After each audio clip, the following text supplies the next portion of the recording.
So we're here with Conor, who just got top 4 at the UK Nats. You took 3rd place, right? Yeah, 3rd place. And you're playing Trickstar Sky Strikers. How are you feeling? Trickstar Sky Striker Mekk night. Oh yeah.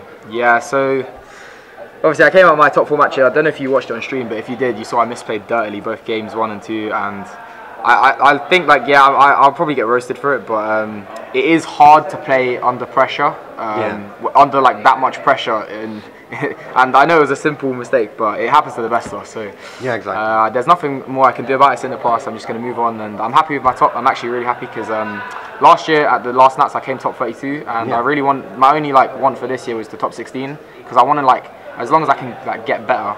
Gradually, eventually, I'll get to the national champion. But yeah, exactly. I managed to top 4 this event, so I was really happy with that, and it was a really well run event.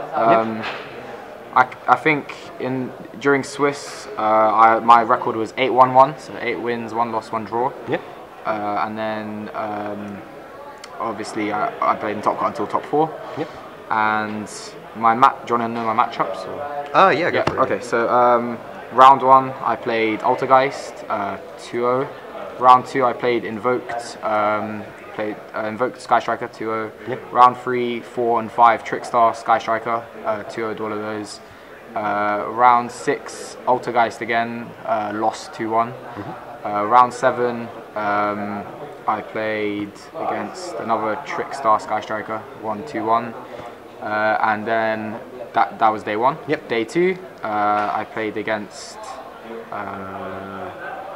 Pure Sky Striker 2-0. Then I played against Goki, Darren Stevenson. I drew with him, and then in the final round I played against Altergeist and won 2-0. Yeah. So yeah, that's pretty much it. It was a well-run event, and I just wanted to say thanks to the obviously tournament organisers and thanks to Joe for having me on his channel. Yeah. No worries. So do you want to take us through the deck? Yeah, sure, no worries. Okay. So the main deck was I'd say standard apart from the Mekk Knights. So I played obviously 3 Candina, 3 Lycoris. Some people play 2. I prefer 3 because even though I'm not playing Desires, this card is really good to draw anyway. Because if they some people play Vela, or if they're playing Widow Anchor, and it just dodges around so much things and makes sure your Candina goes off. And opening 2 of these is fine if you have a way to get to Candina, because ending on double Lycoris, double Reincarnation means they only get 1 search before they die. Yeah. So I really enjoyed 3 Lycoris, and then obviously the 1 Libra. Then for the hand traps I played 3 Ash and 3 Droll, the best hand traps of the format. Not much to say about those. Yep. I didn't double Reincarnation draw anyone this tournament, so but everyone played around it. And then for the spice we played the 2 purple Mekk Knight, the 1 blue Mekk Knight, and the 1 indigo.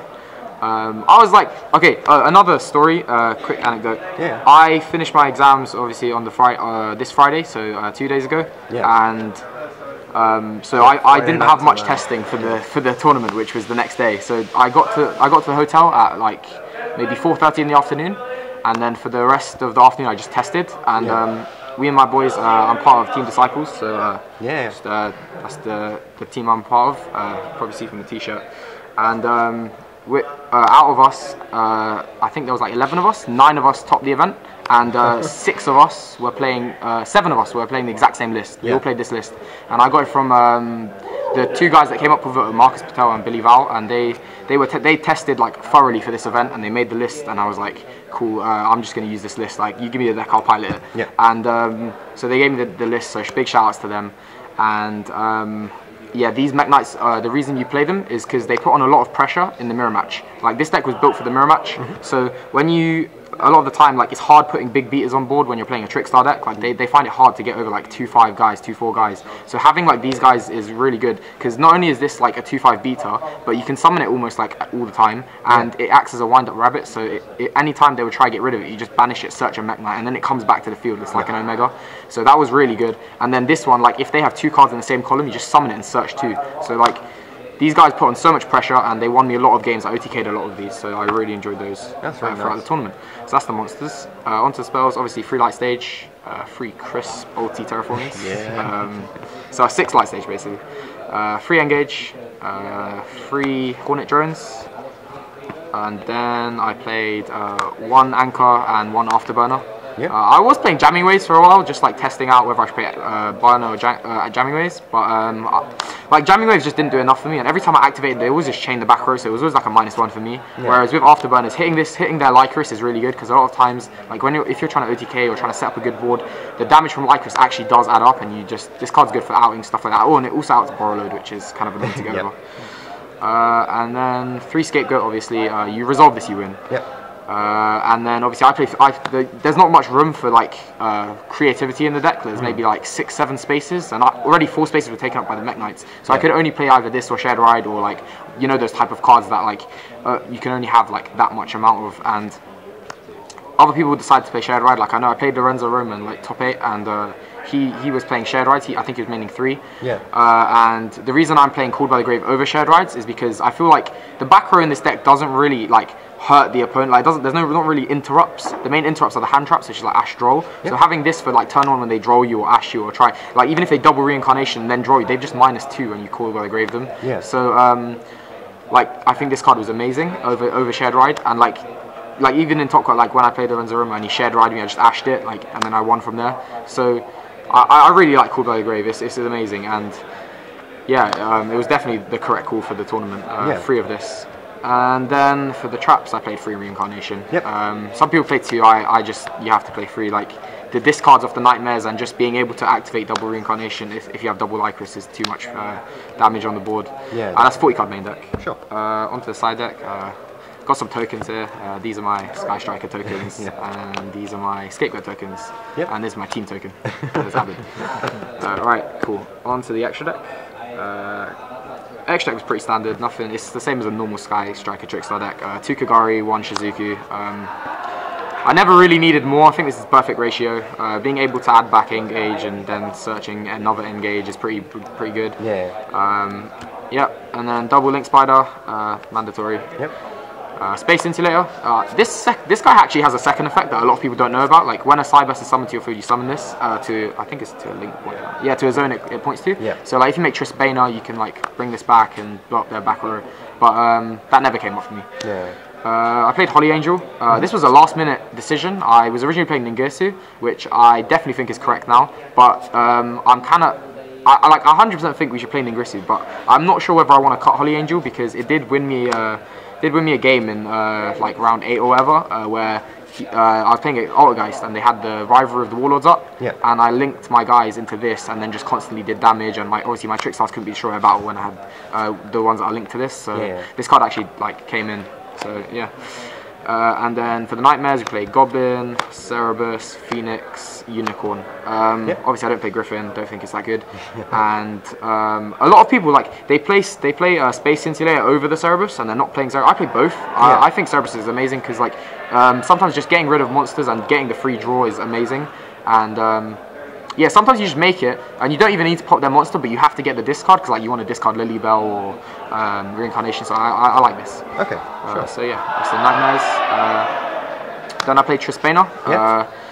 I think because I played against like 4 Altergeist throughout the whole tournament, this card was one of the best cards in the extra deck that I made. Like being able to summon this guy, having a Reincarnation in grave, and just blowing up like 4 of their back row without them being able to do anything. Like this definitely stole quite a few games for me during the tournament, and I would definitely play that again. Yeah. Bane of my existence. I only made this twice, and it was only for the loop twice, and the time when it mattered, I fucked up. So next time like, get it right. I think all I'm gonna do right now is go home and practice the firewall loop, and just make sure I get positioning right, because I don't know what to say about that one. Topologic. This was my favorite card in the entire extra deck. Like on the same level as Trispana, like because. What happens is this card is the best card for the mirror. Like I wasn't playing this originally, but then I saw the German Nationals feature match in the finals, and the guy made this and he put in so much work. And like what people don't realize is this can attack over anything and it will do 3k damage, and that is a lot of damage. And not just that, but also like the summon effect to blow up their monsters. So basically what happens is a lot of the time you will attack your opponent's monsters and then main phase 2 try out the back row, and a lot of the times when I tried act the backer in main phase 2, I'd hit a Scapegoat, and they'd chain the Scapegoat, obviously, so I'd be like, fuck. So then I had to make this, and then if I had a Reincarnation Engrave or a Hornet Drones, I'd be able to blow up all their back row, so the Scapegoat was useless. And that came in a lot, because had I not had this and they resolved Scapegoat, hands down they would have won. Yeah. Like if you resolve Scapegoat correctly and then you just manage to make all the nightmare, you just win. Like there's too much plus from all that. So Top Logic was definitely the best card in extra. And then Borrow Load, like I was on the fence about playing this. All my friends were calling me tapped because I wasn't playing it, but like it didn't come up that much, and they were like, "Oh, Conor, you're tapped. You have to play Borrow Load. Like how you out in Diablos?" And I was like, "Cool." So I ended up playing it, and it actually did come up, so they were right. So, but yeah, so that's it. So shout outs to Marcus and Moffat for calling me tapped, and I definitely have to play this card. Onto the side deck. Again, I had no input in this side deck. They just told me what to play, and I was like, yeah, cool, you're right. Free Ogre. This is for the pure matchup. So obviously, we theorize that if they don't resolve multi-roll, they can't win. Yep. So like, you just have Ogre for that, and it hits other things as well, and it's just a good card. Free Sphere Mode, obviously for the Goki matchup. I only played one Goki the entire tournament, and I drew with it. So, and it's never came up. Like I sided it and I didn't draw it. So, I don't know how good it is, but like my friend said they tested it and it was good. Now for the spice of the side deck, 2 Night Beam. Yeah. This is like the best card in the side deck. I don't know how many games I won because I got full value. And when I say full value of this card, it's full value. Like I set it, summoned a Mekk Knight in the same column, so that like, and then activated the Night Beam on their one back row, and they can't respond. And you just game them. Like. This is basically, the mentality behind Night Beam is it does the exact same thing as Twin Twister, in the sense that a lot of people would like shotgun draw phase Twin Twister on my back row, so I can't reincarnation draw them.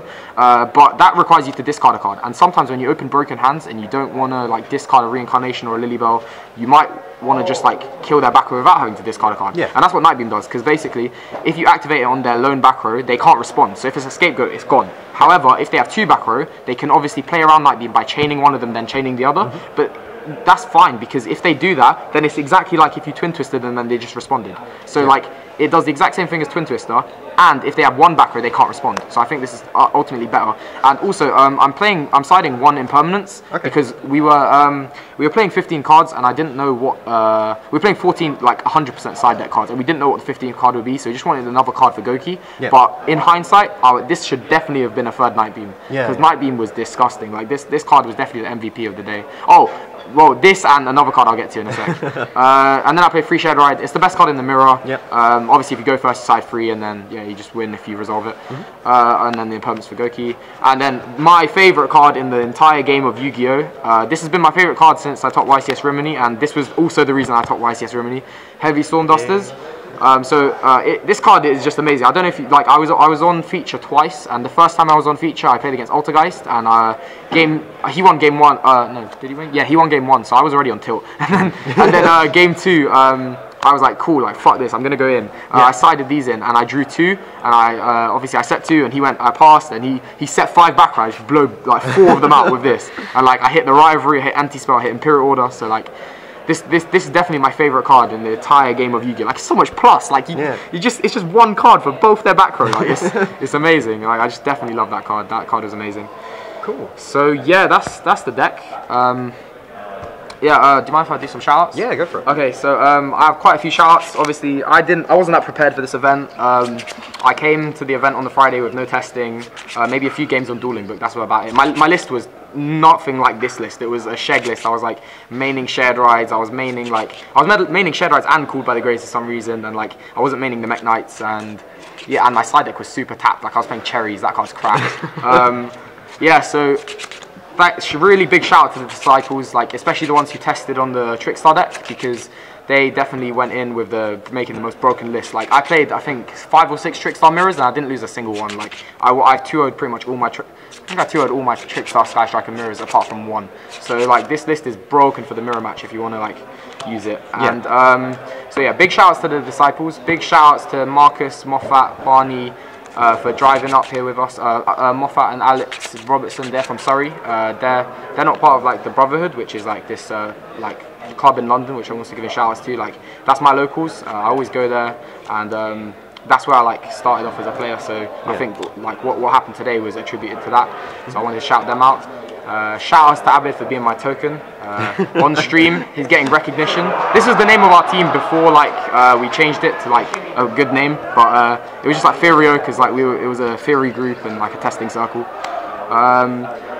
And yeah, that's pretty much it. Shout outs to Barney for driving us here. Shout outs to Mardi, Lee, Matassim, Abid. Oh, shout outs to the Sneak Attack lot. Shout outs to KCJ.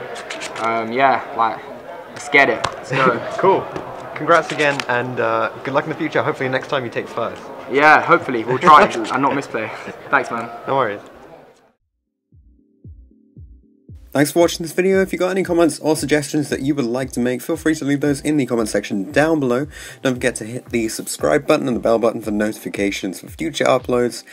Feel free to drop a like if you enjoyed the video, and check out the other videos in the similar series that we're running on the channel. We've got the UK Nats deck profiles, top deck, and some dual videos up as well, so feel free to take a look into those, and I'll see you guys in the next video.